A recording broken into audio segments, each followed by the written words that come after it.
auction at the Mason's Lodge. Johnson County Sheriff painted on the side. Just shot a coat of primer and looked inside. Well, him and my uncle tore that engine down.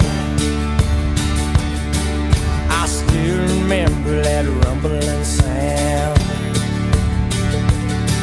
And then the sheriff came around in the middle of the night. Heard mama crying that something wasn't right. He's headed down to Knoxville with a weekly load. You can smell a whiskey burning down Copperhead Road.